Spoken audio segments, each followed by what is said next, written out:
Welcome to the channel. Thank you so much for being here. Today, we're taking a look at Romania's Elections Explained. A far-right surge? Question mark?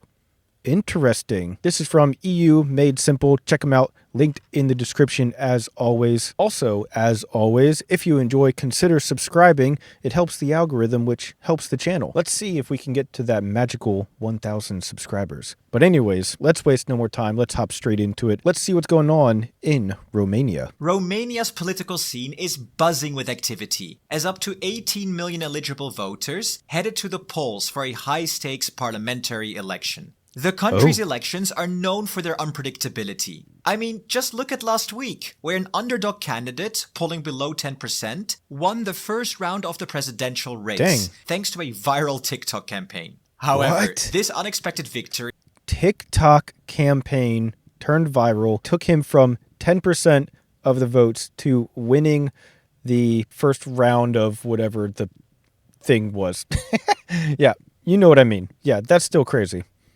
Has sparked recounts and allegations of foul play. They might even redo the presidential election. Anyway, in this video, we're looking at the parliamentary elections, and these are the main players. The Social Democratic Party, in short PSD, is Romania's traditional center-left powerhouse, focused on social welfare, rural support, and public spending. While backing the EU and NATO, PSD often prioritizes domestic issues, appealing to older and rural voters. But the PSD is also infamous for corruption and scandals, especially surrounding the outgoing Prime Minister, Marcel Ciolacu. The party's credibility took another hit last week in a highly controversial move by the PSD-influenced Constitutional Court. They initiated a recount of the presidential election after Ciolacu finished in third place, missing the cutoff for a second round. Oh, okay. This smells like maybe there's something fishy going on here. Let's continue. The recount, conducted behind closed doors with minimal transparency, is widely seen as an attempt to shuffle votes in his favor, further fueling public distrust and damaging the party's already fragile reputation.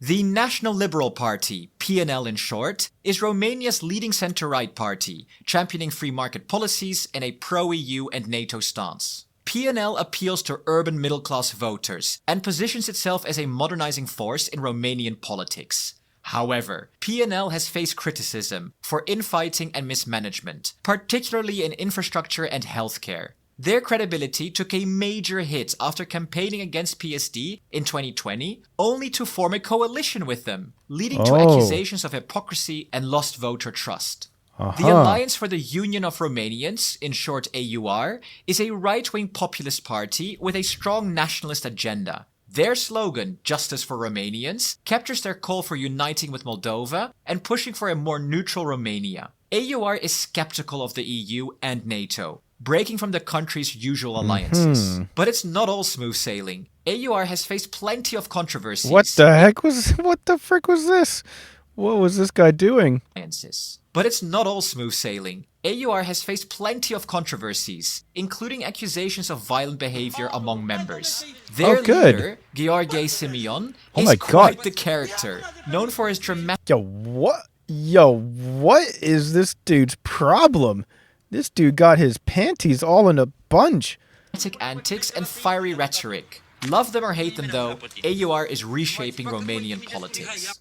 The Save Romania Union, also called USR, is a center-right reformist party, focused on transparency, anti-corruption, and modernizing Romania. USR appeals to young urban voters and the diaspora, promoting a strong pro-EU and NATO stance while challenging traditional political structures. Despite its reformist image, USR has struggled with internal divisions and accusations of elitism, hypocrisy, and being detached from reality. Many of its members come from corporate backgrounds and are criticized for trying to emulate corporate practices within the government, a move that has alienated some voters.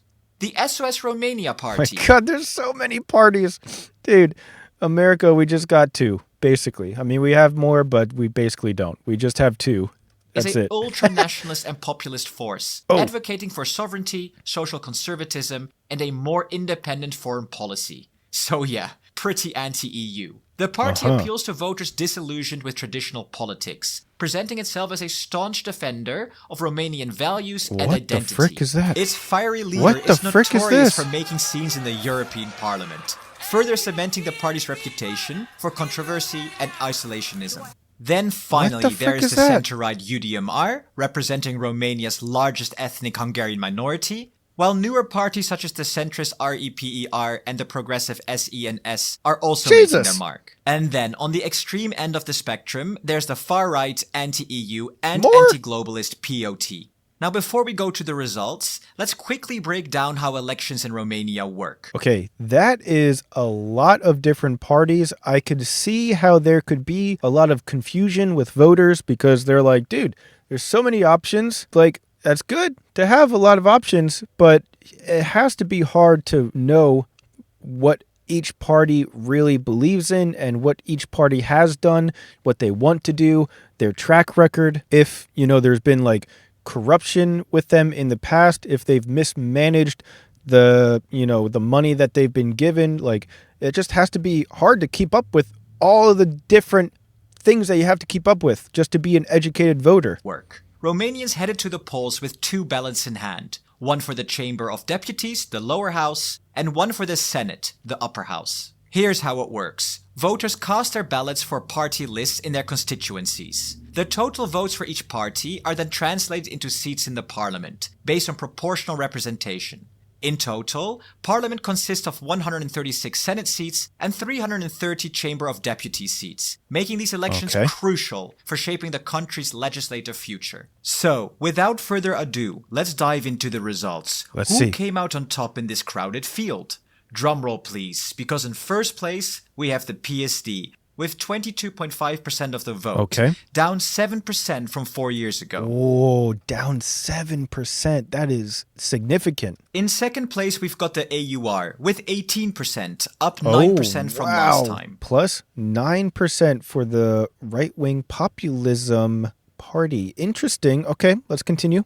Next, in third place, we have the PNL with 14%, down a staggering 11% from last time. And following them is the USR in fourth, then SOS in fifth, UDMR in sixth, and POT in seventh. Wow. And if you look at this, you got the most popular party here, center-left.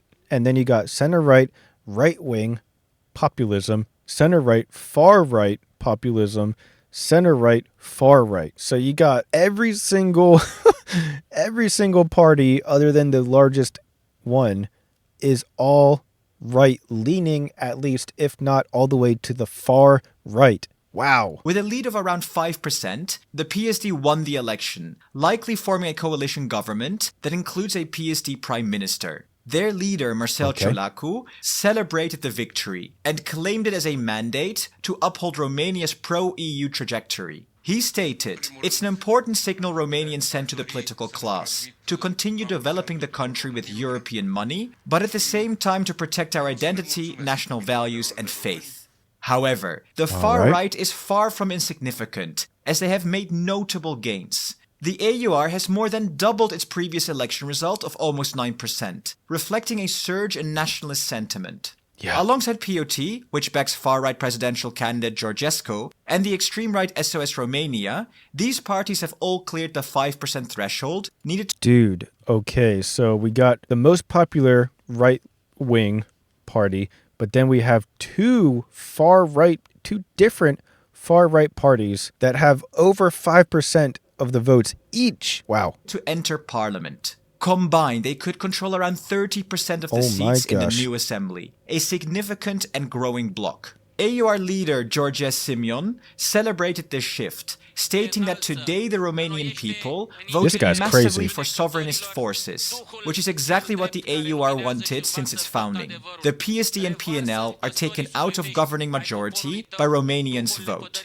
With no party securing a majority, coalition building will be essential. The PSD will likely seek partnerships with smaller parties, potentially including their current governing ally, the PNL, who came third with around 14.4% of the vote. Another potential partner would need to be found though. One intriguing possibility involves a political deal between the PSD and the USR, led by Elena Lasconi. In such a scenario, the USR could support PST's parliamentary majority, while Ciolacu backs Lasconi in the upcoming presidential race. However, this alliance might be a bitter pill for the USR, given their reformist image and PST's tarnished traditional party reputation. But the USR might agree to this to help ensure Romania's pro-Western policies against the emerging far right, and often Russian-friendly parties. Their leader said as much. May God bless Romania in the EU and NATO, she said. If we are united, the Russian bots on TikTok cannot destroy our democracy. Well, I mean...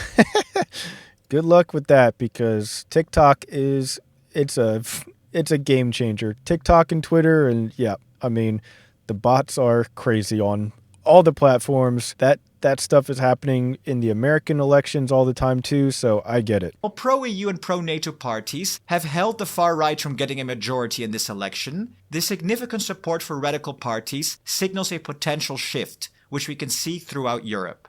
An ultra-nationalist pro-Russian candidate could still win the presidency, though, in next week's runoff, adding uncertainty to Romania's political future. But what about you? What are your thoughts on the new Romanian parliament? Wow, okay, this is crazy. I did not know that there was such a surge of right-wing activity going on in Romania. I mean, I didn't know what to expect, but that's still crazy to learn about. But this video is over a month old now, so I think I need to look up an updated video to see what's going on now. It'll definitely be interesting to see, definitely something to keep an eye on. But that's all the time that I have for today. Be sure to like, comment, subscribe, all that good stuff. Let's see if we can get to 1,000 subscribers. Thank you guys so much for being here, and I'll see you guys next time. Peace.